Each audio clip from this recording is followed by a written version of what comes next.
Welcome back, everyone. Here we go again. Moving along with another story from my past. And this one is a winter scene. And we're going to try to combine actually two stories, and they're very similar. And where we're going to go with this is who is guiding our life. We make all these decisions and all these plans. I'm not saying we shouldn't do that, but I think sometimes someone else is in charge of that part, and we don't often think about it, and we take too much credit, or we take too much blame. So this is a way for us to kind of do that in a just a fun story, a couple stories here. We, back in the day, we used to go, you know where we're heading with this thing. We're back down on the Whetstone, and those hills, folks, were the most amazing things to take sleds off of. And we have got stories and stories of sled rides off those hills.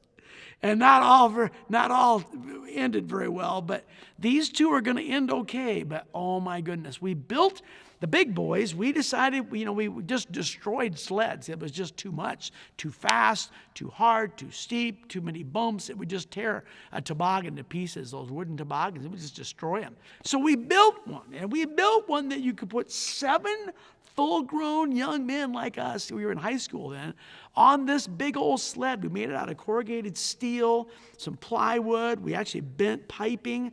I think it was like 1.5 or 2-inch pipes around 3 runners of that. Bolted this 100 and some pound monster together, and we would take that thing off of these river hills. And I mean, that thing was so fast.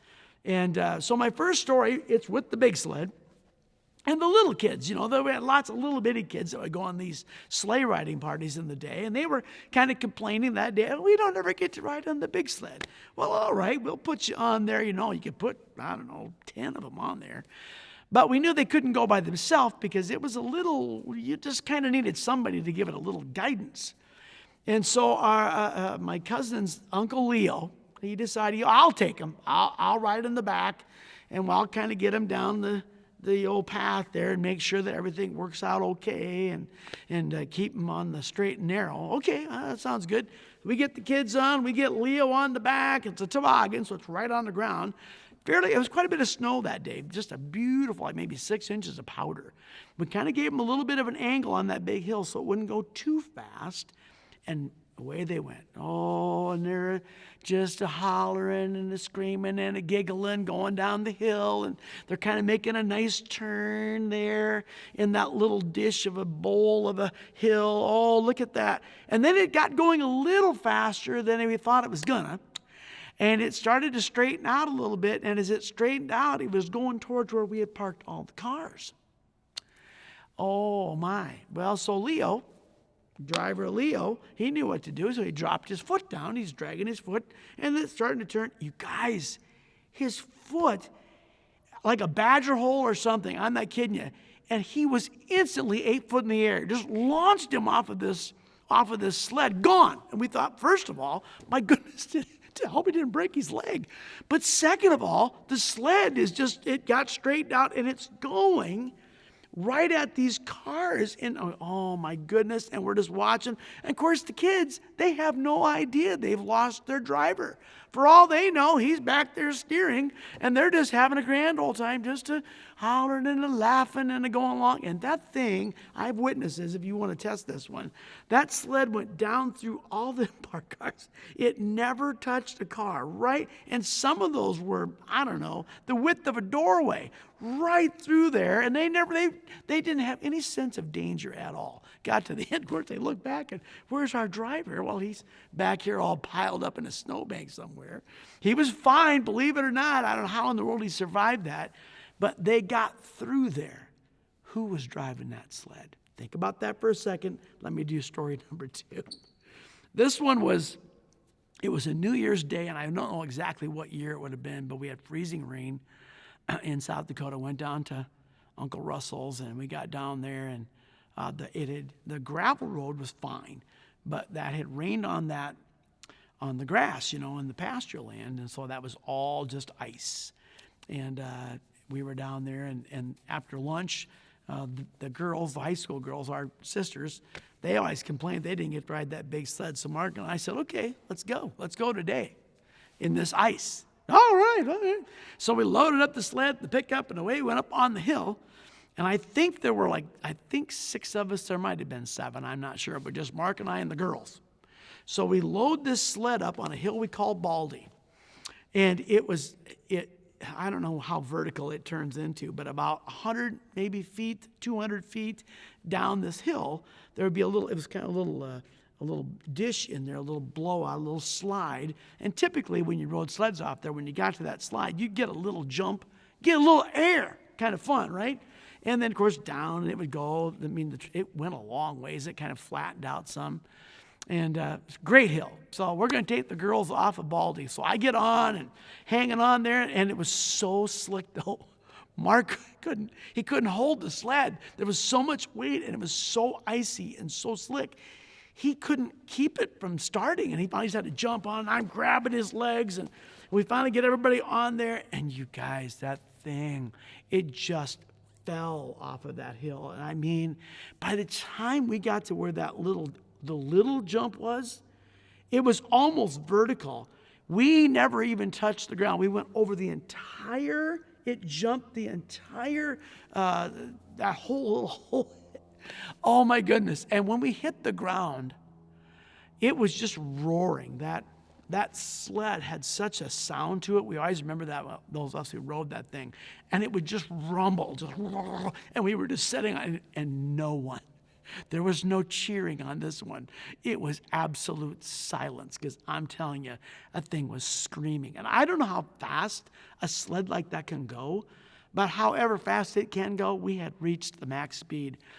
Then we got looking and realized we got ourselves an issue here, because that gravel road is coming up way too fast, and we didn't think we would even get close to it.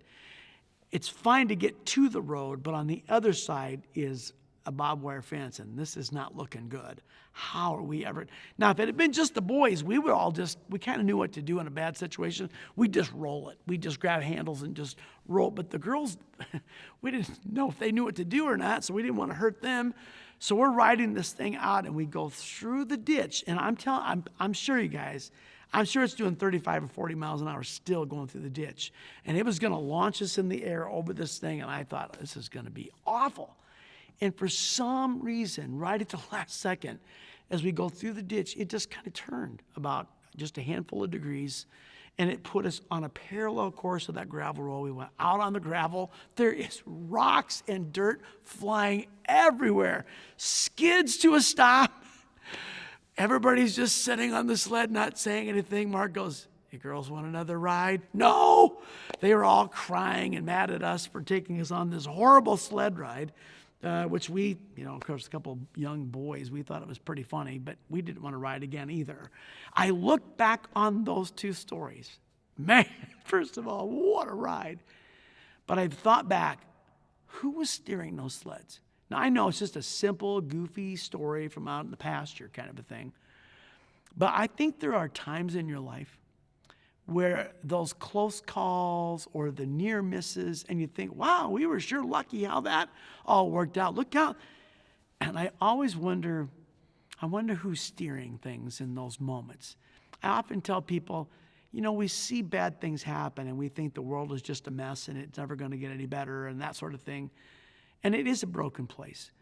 But I don't think we fully appreciate probably how often God has intervened and made little corrections here and there so to help us avoid just total catastrophe. I don't think we know that.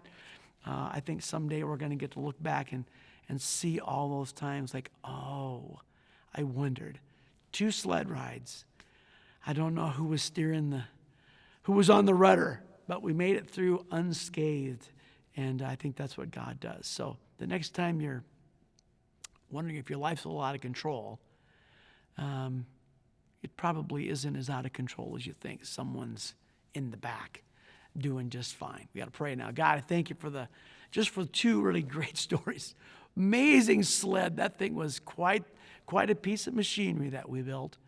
Lots of fun. But those 2 stories, so true, and yet God, just a miracle that no one got hurt. Sometimes there's someone else on the rudder, someone just giving a little push, a little nudge, making the world twist and turn just at the right time. We don't always see it. But God, on this day, we thank you for it. Those times when you've been there, we maybe didn't give you credit, but the times when you were protecting us that we never noticed. God, help us to notice on this day. In Jesus' name, amen. See you next time.